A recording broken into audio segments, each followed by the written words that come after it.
In the dead of night, the quiet suburban neighborhood slept soundly under a blanket of stars.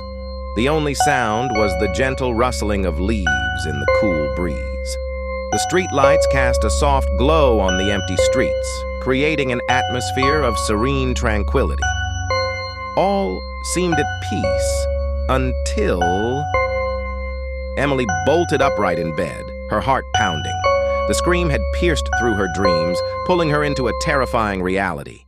She strained her ears, trying to catch any other sounds, but the silence had returned, thick and suffocating.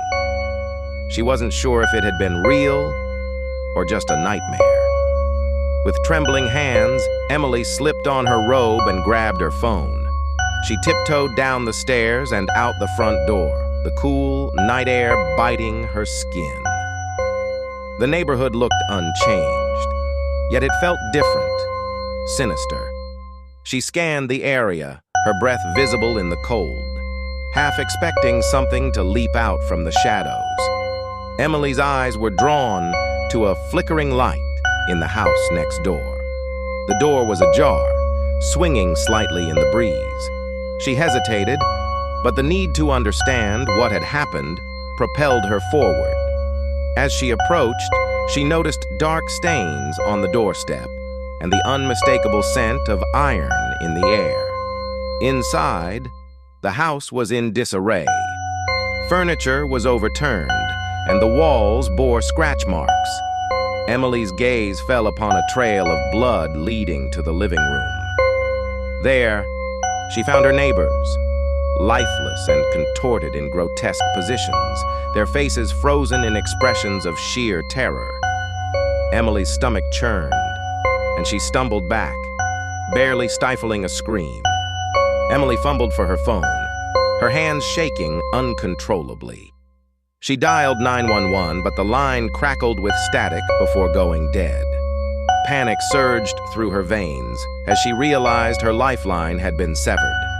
She glanced around, feeling the oppressive weight of unseen eyes watching her every move.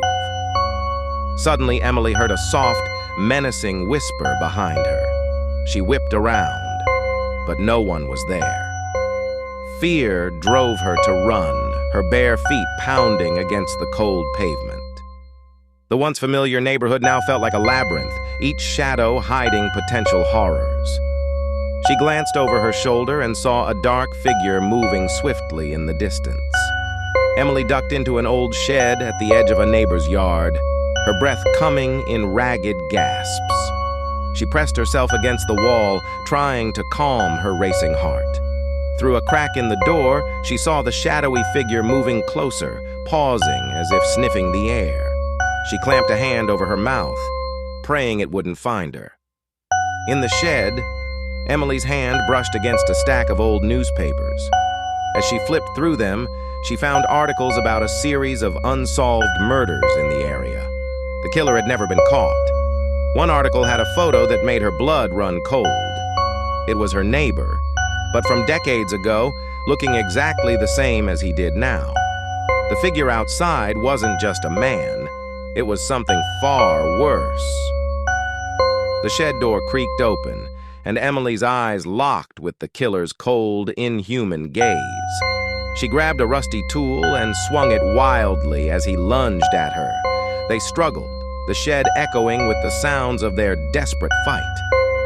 With a final, desperate thrust, Emily managed to impale him, and he fell back, dissolving into a pool of darkness. Exhausted and trembling, Emily staggered out of the shed, the first light of dawn breaking on the horizon. But the neighborhood and her life would never be the same again.